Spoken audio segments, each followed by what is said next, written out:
Hello everyone, welcome back to the English class.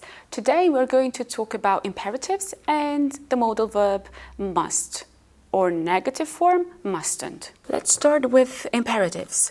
Imperative is used to give commands and orders. The base form of the verb is used for imperative sentences. The sentence doesn't contain a subject when we are talking about imperatives.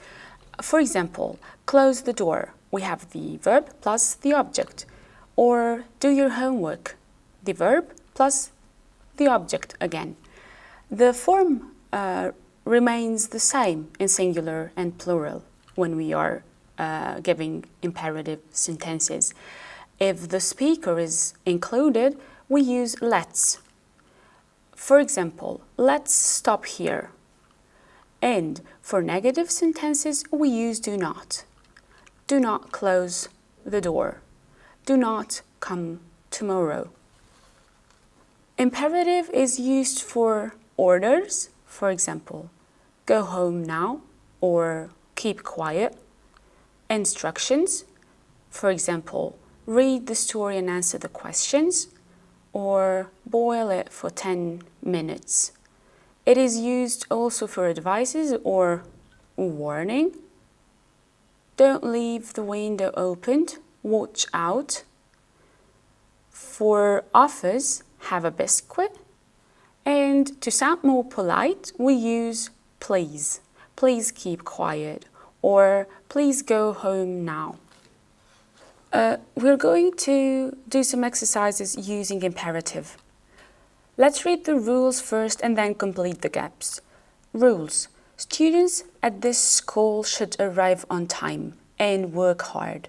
They need to do their homework every day and be quiet during the lessons and listen to the teacher. Please remember that there is no eating, drinking or talking during lessons. In addition, the school is a no running and no playing area. Let's complete the gaps now. It's a conversation between A and B, two people. Enjoy your first day at school. Remember, arrive on time. What should you put in the first gap? Work hard. Do your homework. Be quiet and listen to your teacher. I will. And don't eat, don't drink, and don't talk during lessons. Oh, and don't run and don't play games in the school. I won't buy, Mum. So this is all about the imperative sentences. Let's talk about must, mustn't for rules. We already know that must is a modal auxiliary verb and it's always followed by a main verb. It is used when we talk about rules, when something is necessary. For example, I must tell the truth. The structure of a sentence using must or mustn't is subject plus modal auxiliary verb plus main verb in infinitive.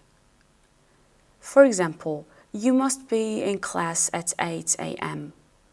We can't use to before the main verb when we use must. So we said infinitive, but infinitive without to.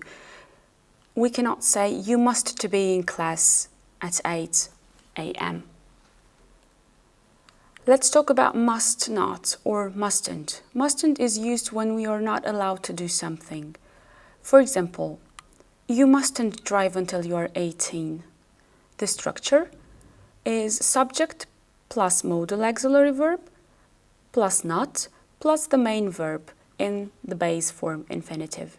For example, you must not drive until you are 18. Let's do some exercises. We're going to complete the sentences about Alison with must and mustn't. So you have the text on the screen, how to change my life. Study hard, brush my teeth 3 times a day, do some exercise, learn to cook, relax before exams. And what Alison mustn't do: go to bed late, chat to my friends all evening, play computer games, eat a lot of cake and watch TV. Let's go from the first sentence to the last one, 10th.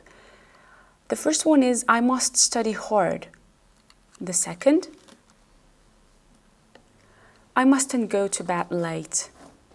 The third, I mustn't chat to my friends all evening. 4, I must brush my teeth 3 times a day. 5th, I must do some exercise. 6th, I mustn't play computer games. 7,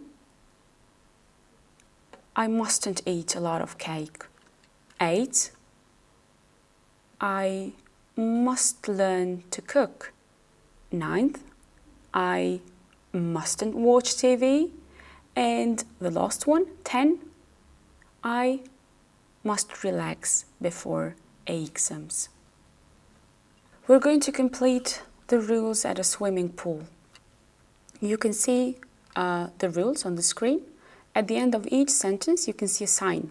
So based on that, decide which one to use, must or mustn't. The first rule, you must have a shower before you go in the pool. The second, you mustn't jump in the pool. The third,